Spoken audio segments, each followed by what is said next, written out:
Are you guys excited to be here? Yeah. You don't look excited at all. Well, I just found out that I am an introvert.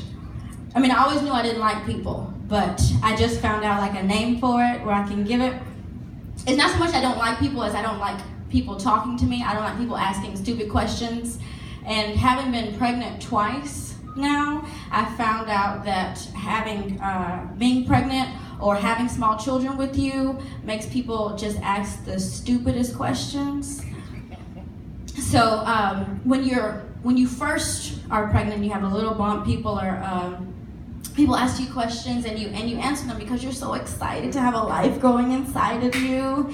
And then a couple months later, they're still asking the same questions, and you're like, "You asked me that yesterday. I work with you. You can write that down."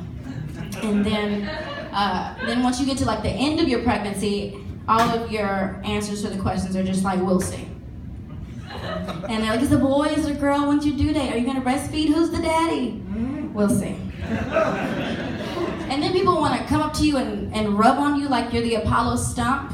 And I had to tell people, like, this is the opposite of the Apollo stump. You're gonna have bad luck if you keep coming over here. This one lady said, can I rub your belly? And I was like, "No, but you can pay for his circumcision if you want. That doesn't require you to be in my personal space at all." And some man just like reached out and rubbed my belly, and I was like, "Bruh, you are about 2 inches from an obligatory dinner and a movie. That's personal space." And then it doesn't stop after they're born. Some lady came up to me in Walmart and was like, "Oh, that baby looks just like his daddy. You must have been asleep." I was like, "Oh my God, lady, that was only like one time, I think." And who else talks too much, or they just say the weirdest things? The lady at the salon, and I'm okay with like a little bit of small talk, like, "Hey girl, how you doing?" Like, I'm good with that. I'm good. How are you? But then the problem with the lady at the nail salon is I am only so good at Mad Lib, and so it gets to be a problem when I'm like, "Hey, can I have a wax?" And she's like, "You want a bajillion?" I was like, "No, I just want one. I don't want a bajillion, I just want one." She's like, "No, a bajillion." "Oh, a Brazilian. Yeah, let me get one of those, but just one. Just want one." And then they like talk you through it, so I guess to kind of ease the pain a little bit. And so she's like, "Where you work?" "I work at Comcast." "You work in medicine?" No. It's not a doctor's office. It's like a telecommunications. "No, you work in medicine or pub?" Madison. A says ah. Sometimes A, sometimes ah, but never A. A says ah, just for future reference. And then she continued conversation. "What your husband do?" "He's a musician." "Oh, he got lots of girlfriends." "No, he's a gospel musician." "Oh, he got lots of boyfriends." I assume she's singing Stellar Awards. So anyway, I'm divorced. There should probably be a better segue between that and this. But I'm divorced, and I'm a single mother now, which is hard. It's really hard because you try to instill in them values and make sure they don't take anything for granted. And you're like, eat all your food, but don't eat off the floor. And they're like, "Which one is it?"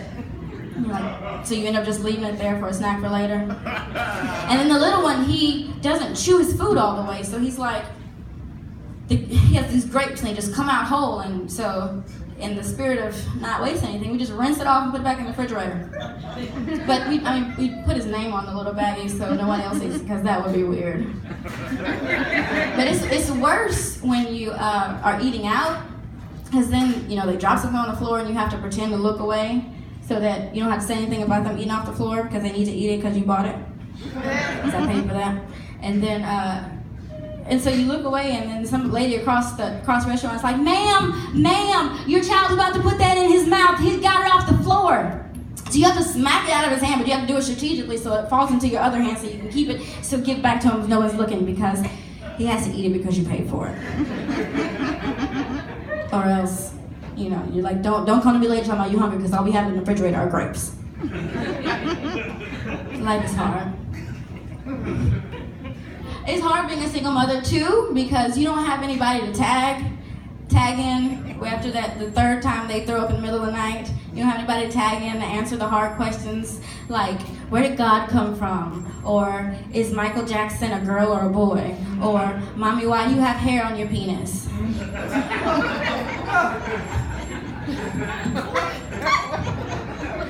Mommy's in between bajillions right now.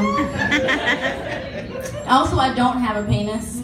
I promise I don't have a penis. There was one time that I thought that okay, so, listen. There's a lot of and that is hot, the air is hot, just blowing right here, okay. There's a lot of weird things that happen to your body when you're pregnant. And so, I'm not going to get into all of them because I know you don't want to hear about hemorrhoids and constipation and bladder leakage and that thing that happens when you wake up in the morning and your nipples are stuck to your pajamas because of the stuff that came out and then dried in. I know you don't want to hear about that, so I'm not going to talk about that. Or